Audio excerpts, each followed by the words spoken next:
এখন থেকে আপনার প্রিয় সিরিয়ালগুলো ফ্রিতে দেখুন এক্সক্লুসিভলি শুধুমাত্র সান নেক্সটে। এখনই অ্যাপ ডাউনলোড করুন। আমি আপনাকে ঘরে খুঁজতে গেছিলাম, আপনি ছিলেন না, তাই এখানে এলাম। বাড়ির বাকিরা সবাই কোথায়? কোথায় আবার? আসলে তুমি এই যে আমাদের এত বড় বিপদের হাত থেকে বাঁচিয়েছো, সেটা বাড়ির কিছু লোকের তো পছন্দ হয়নি। যেমন আমার দাদা আর দাদার অপয়া বউ। বিষয়টা একেবারেই ভালো চোখে দেখেনি, তাই বোধহয় ঘরের দরজা বন্ধ করে বসে আছে। না না অতি আর বলো না, ওরা দুজনেই ঘরের ভেতর কি সব গুজুর গুজুর করছে। বাবার ঘরে গিয়ে গুজুর গুজুর করছে কেন? বাবার মাথায় আবার ওরা কি ঢোকানোর চেষ্টা করছে? না মানে আমি তো শুনলাম বাবার অনিম এই বাড়িতে থাকতেই চাইছে না। থাকতে চাইছে না মানে? কেন? ওরা নাকি ঈশার পায়ের তলায় থাকতে চাইছে না। দেখেছো মা, দাদাভাইকে কিন্তু তোমার ওই বড় বউ এখনো উস্কাচ্ছে। না না প্রতীক, কি বলছিস? ওই মেয়ে তো উল্টো কথা বলছে। ও বলছে ওই বাড়ি ছেড়ে কিছুতেই যাবে না। আরো কি বলছে জানো বর্দি? ঈশা নাকি ষড়যন্ত্র করে এই বাড়িতে ঢুকেছে, আর জাগৃতি নাকি সেই ষড়যন্ত্র ফাঁস করে দিয়ে এই বাড়ির লোককে বিপদের হাত থেকে ঠিক বাঁচিয়ে নেবে। বর্দি, আমি এখন বুঝতে পারছি জাগৃতি ঈশাকে কি হিংসে করে। আমি তো মাকে এটা কবে থেকে বলে যাচ্ছি, ওর যত শত্রুতা ঈশার সাথে, সেই জন্যই তো ঈশাকে আগেরবার বাড়ি থেকে বার করে দিয়েছিল। কিন্তু এখন ঈশা ফিরে এসেছে, এবার ওই জাগৃতি রায় চৌধুরীকে আমরা বাড়ির থেকে ঘাট ধাক্কা দিয়ে বের করে দেবো। না, তার কোনো দরকার নেই প্রতীক। আমি চাই এই বাড়ির প্রত্যেকে এই বাড়িতেই থাকুক, এমনকি বৌদিও। দেখো, বৌদি আমাকে যতই শত্রু ভাবুক, আমি কিন্তু বৌদিকে আমার শত্রু ভাবি না। ঈশা,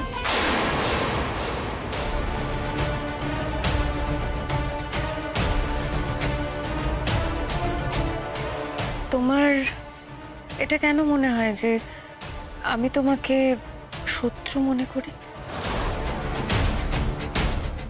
ঈশা, তুমি এই পরিবারের সবাইকে বিপদের হাত থেকে রক্ষা করেছো, তারপরেও তোমার কেন মনে হয় বলো তো যে আমি তোমাকে শত্রু বলে মনে করি? কিন্তু একটা কথা কি জানো তো, শত্রুর শত্রু কিন্তু বন্ধু হয়।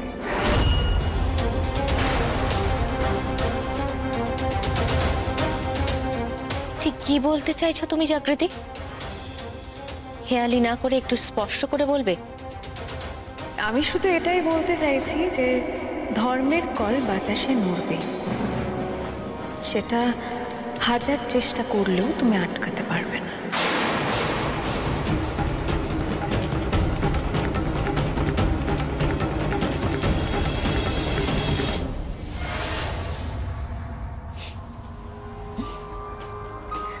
মা, বৌদি কিন্তু এটা একদম ঠিক বলছে না। আচ্ছা, আপনি বলুন, মানে আপনারাই বলুন, ধর্মের কল যদি বাতাসে নাই নড়তো, তাহলে আমি আবার কি করে এই বাড়িতে ফিরে আসতাম? আমি একটা কথা বলি, এখন এসব কথাগুলো থাক ঈশা। জাগৃতি, তুমিও একটু চুপ করো।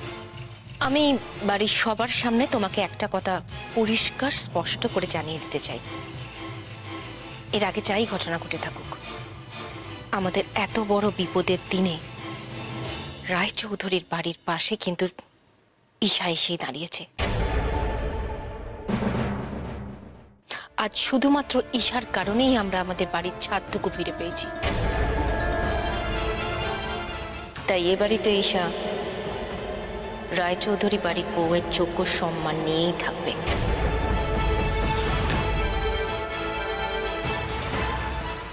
কেউ যেন কোনোভাবে ওকে অসম্মান করার চেষ্টাও না করে। আমি একটা কথা বুঝতে পারছি না, তুমি এই কথাগুলো কেন বলছো? জাগৃতি কোনোদিন ঈশাকে অসম্মান করেনি তো? অনেক, তুই একটু চুপ কর তো। মেয়েদের ব্যাপারে, সংসারের সব ব্যাপারে প্লিজ কথা বলিস না অনি। সত্যি তো অনি, তুমি তো পুরুষ মানুষ, তুমি অফিস ব্যবসা এইসবগুলো দেখবে, সংসারের ব্যাপারটা তুমি আমাদের হাতেই ছেড়ে দাও না। আচ্ছা বলছি, এখন কি আমাদের কপালে একটু চাও জুটবে না? ঈশা বলো তো, তুমি কি খাবে? চা না কফি বলো? আমার কোনো কিছুতেই কোনো প্রবলেম নেই, তোমরা সবাই যা খাবে আমিও তাই খাবো। জাগৃতি, যাও তো একটু সবার জন্য চা করে নিয়ে এসো তো। চা। হ্যাঁ মা।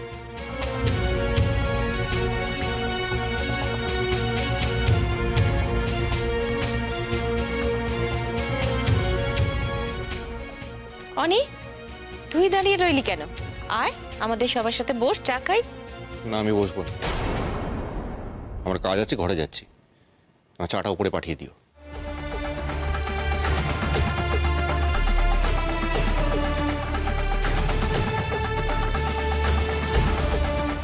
দেখলে তো বর্দি, তোমার বড় ছেলে কেমন বউয়ের প্রেমে গদগদ। বউকে একটা কথা বললেই অমনি গায়ে ফোসকা পড়ে যাচ্ছে। মা কিচ্ছু বলার নেই জানো তো। তুমি জাগৃতি রায়চৌধুরীর একবার টোনটা শুনলে? ঈশা আমাদের এত বড় বিপদের হাত থেকে বাঁচিয়েছে, তাও ঈশাকে ঠেস মেরে কথা বলে গেল। দেখো মা, এসব কিন্তু আমি মেনে নেব না। এসব যদি আমি ফার্দার দেখি, আমি কিন্তু বড় ছোট মানবো না। এটা তুমি তোমার বড় ছেলে আর বড় বৌমাকে কিন্তু বুঝিয়ে দিও।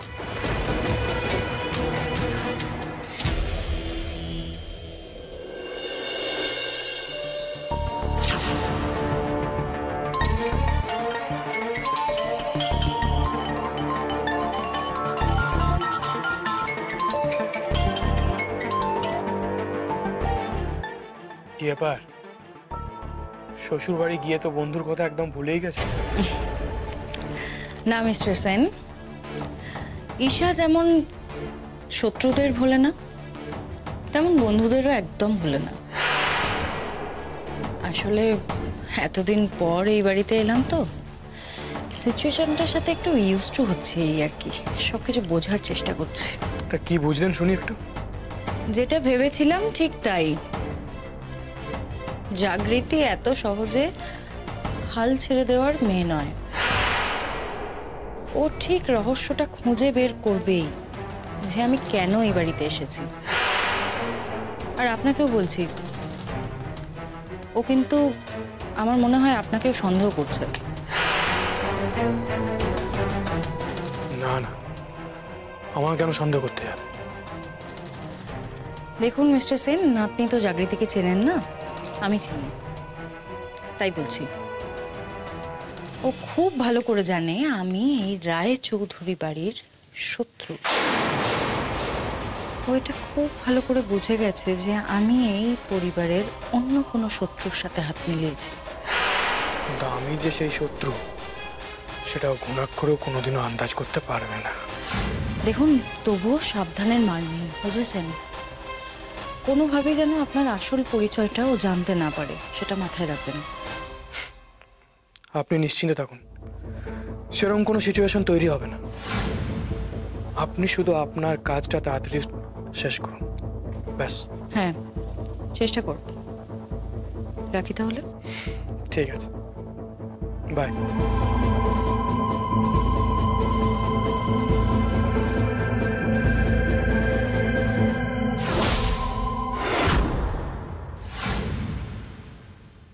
কিছু বলবে? অনেক রাত হলো, ঈশা এখনো বাড়ি ফিরলো না। আমি কি গেস্ট রুম লক করে দেবো? দেখো, ঈশা শ্বশুর বাড়ি চলে গেছে, ও আর কোনোদিনও ফিরবে না। লক করে দাও। আর একটা কথা ছিল। তোমার ঈশার শ্বশুরবাড়ির সঙ্গে কি সম্পর্ক? দেখো শান্তা, তোমার কাজ হচ্ছে এই সংসারটা সামলানো, আর আমার কাজ হচ্ছে এই সংসারটা সামলাতে গিয়ে যাতে কোনো টাকার অভাব না হয় সেটা দেখা। এর বাইরে আর কোনো কিছুতে তুমি কৌতূহল দেখিও না প্লিজ।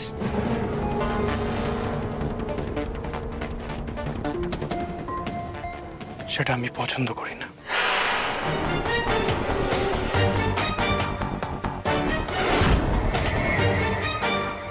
জানতাম এটা হবে। দেখলেন না ঈশা এই বাড়িতে আসার পর মা কেমন ঈশাকে মাথায় তুলে নাচছে। এটারই ভয় ছিল মা আবার ঈশাকে মাথায় তুলবে, ঈশার সাথে মিলে যাবে, আর মা তো আপনাকে সহ্য করতে পারে না এমনিও। এবার দুজনে মিলে আপনাকে এই বাড়িতে টিকতে দেবে না।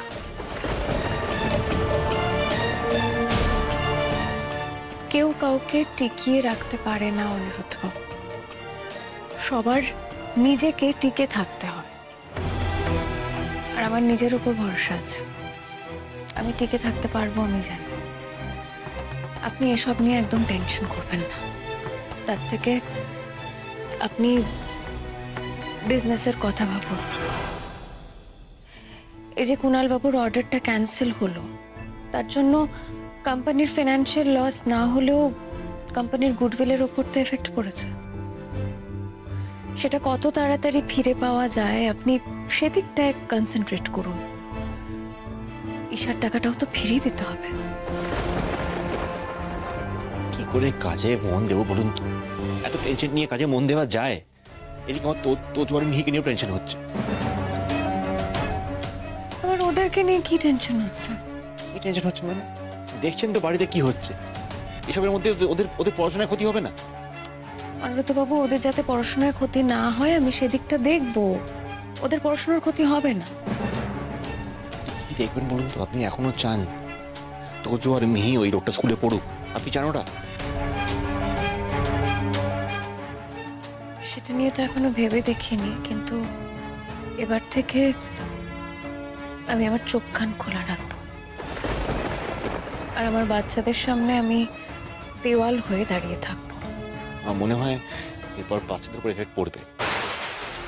কুণালের সাথে তো আমাদের সম্পর্ক এখন তো ভালো নয়। আচ্ছা, সম্পর্ক নষ্ট হয়ে যাবে কেন বলুন তো? সম্পর্ক কেন ভালো নয়? একটা অর্ডার ক্যান্সেল হয়েছে, সেখানে কুণাল বাবু টাকা দিয়েছিলেন একটা প্রজেক্টের জন্য।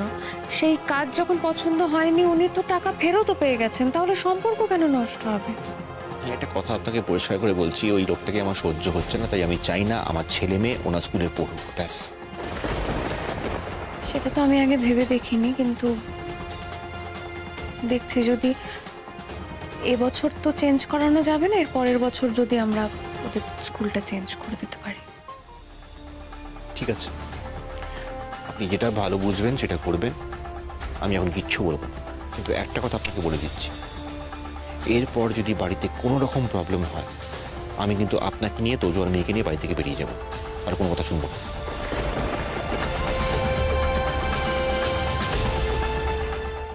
কুণাল বাবু যদি কোনোভাবে ঈশার সঙ্গে হাত মিলিয়ে থাকেন, তাহলে সবার আগে জানতে হবে এর পেছনে ওনার কি স্বার্থ আছে।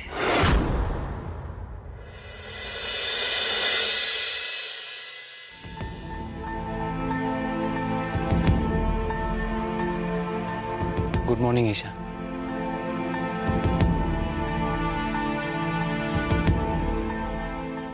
Good morning. আমি তো বলেছিলাম কালকে তোমায়, আমায় কিছুদিন ডিস্টার্ব করো না তোমরা। আমার অ্যাডজাস্ট করতে একটু টাইম লাগবে।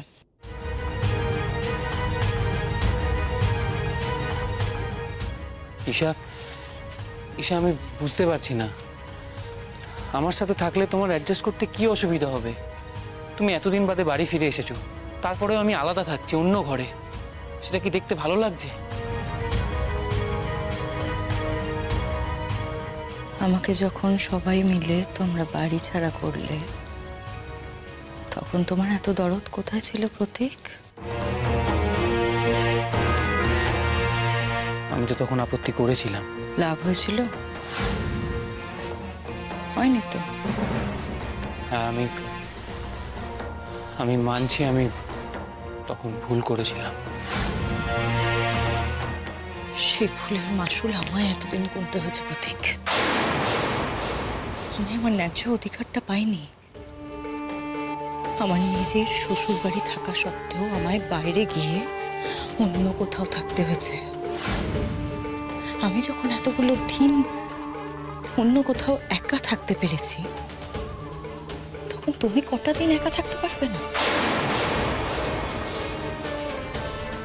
তোমাকে একটা কথা জিজ্ঞেস করব?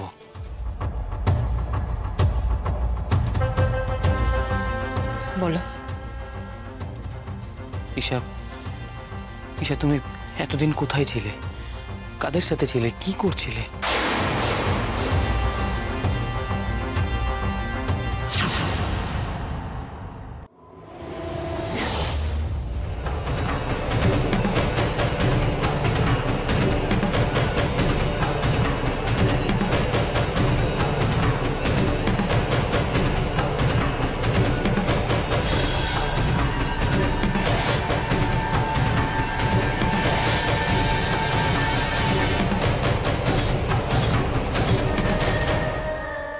আমি বলেছি না, আমার ব্যাপারে অতিরিক্ত কৌতূহল আমি পছন্দ করি না। সেটা তুমি খুব ভালো করে জানো নিশ্চয়ই।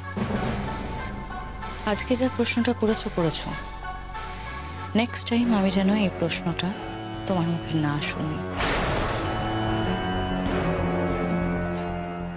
যেটা আমার বলার সেটা আমি নিজে থেকেই বলবো, আর যেটা আমার বলার নয় সেটা আমি হাজার জিজ্ঞেস করলেও আমি বলবো না। ঠিক আছে, কিন্তু একটা কথা অন্তত বলো। ঈশা, তুমি কি আমার উপর এখনো রাগ করে আছো? না, তোমার উপরে আমি আর রেগে নেই।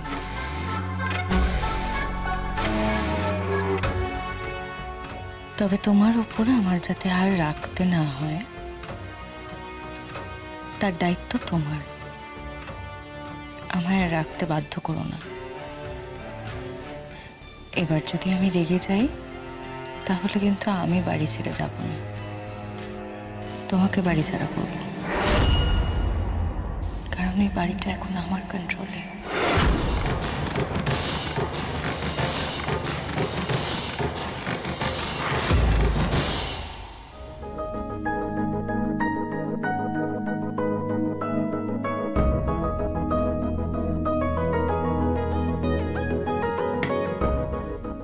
শিলা আজকে কাজে আসেনি? না, শিলা কাজে আসেনি, আর আজকের পর থেকে শিলা আর কোনো দিনই কাজে আসবে না চাকরিতে। আজকের থেকে শিলা আসবে না কাজে? কই, আমাকে তো কিছু বললো না যাওয়ার আগে। তোমাকে বলার তো কোনো দরকার নেই, তাই না? আমাকে বলেছে।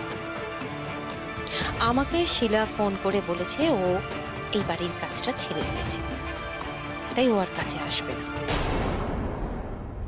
আর যতক্ষণ না পর্যন্ত আমরা নতুন লোক খুঁজে পাচ্ছি চাকরিতে, আমার মনে হয় এবারের সমস্ত কাজকর্মগুলো তোমারই সামলে নেওয়া উচিত। তুমি একটু সামলে নিও। সব তো আমিই সামলাই মা, আমাকে তো ভুলে দিতে হয় না। কাল থেকে তাহলে একটা কাজ করব, তোজো আর মেয়েকে স্কুলে দিতে যাওয়ার আগে যেটুকু কাজ সম্ভব করে নেব, আবার যখন নিয়ে আসবো তারপরে বাকিটা করব। না, যাবে না। যাব না মানে? যাবে না মানে যাবে না। তাহলে ওদেরকে স্কুলে কে দিয়ে আসবে? ঈশা দিয়ে আসবে। এই দায়িত্বটা আমি ঈশাকে দিয়েছি চাকরিতে। ঈশা? কেন চাকরিতে? এতে তোমার কি কোনো আপত্তি আছে? মা, আমার আপত্তি বলতে আপনি হয়তো ভুলে গেছেন, ঈশাই কিন্তু তোজোকে প্রীতমের কাছে নিয়ে গেছিল। আর সত্যি বলতে ঈশার সাথে আমি তোজো বা মিহি কাউকে মিশতে দিতে চাই না। তুমি একটা কথা ভুলে যেও না চাকরিতে, ঈশা কিন্তু তোজো মিহির কাকিমা। তাছাড়াও তুমি মানো কি নাই মানো, ঈশা এই বাড়ির বউ এখনো পর্যন্ত। দেখো, ঈশার এই সমস্ত রান্নাঘরের কাজকর্ম করার খুব একটা অভ্যেস নেই। ঈশা আমাদের যে উপকার করেছে, মানে এক কথায় বলতে গেলে আমাদের রায়চৌধুরী পরিবারকে যেভাবে বাঁচিয়েছে, তারপর তো ওকে রাজার হালে রাখা উচিত, তাই না? তা সত্ত্বেও দেখো, মেয়েটা নিজে আগ বাড়িয়ে এসে আমার কাছ থেকে সংসারের দায়িত্ব চেয়েছে। তাই আমি ঠিক করেছি তোজো মিহিকে স্কুলে দিয়ে আসা বা নিয়ে আসার কাজটা ওই করুক। আর এই কাজটা ওই করবে জাগৃতি। এতে যদি তোমার কোনো আপত্তি থাকে বা অসুবিধা থাকে, সেটা আমি শুনতে পারবো না। কিন্তু মা, একবার অনিরুদ্ধবাবুর সঙ্গে কথা না বলে? তেমন যদি দরকার হয় তাহলে আমি নিজে অনিরুদ্ধের সঙ্গে কথা বলে নেব। ওটা তোমার মাথা ব্যথা, ওটা আমার মাথা ব্যথা, আমাকে বুঝতে দাও। তুমি বরং তোমার এই হাতের কাজগুলো তাড়াতাড়ি করো, না হলে আবার ওদের বেরোতে দেরি হয়ে যাবে।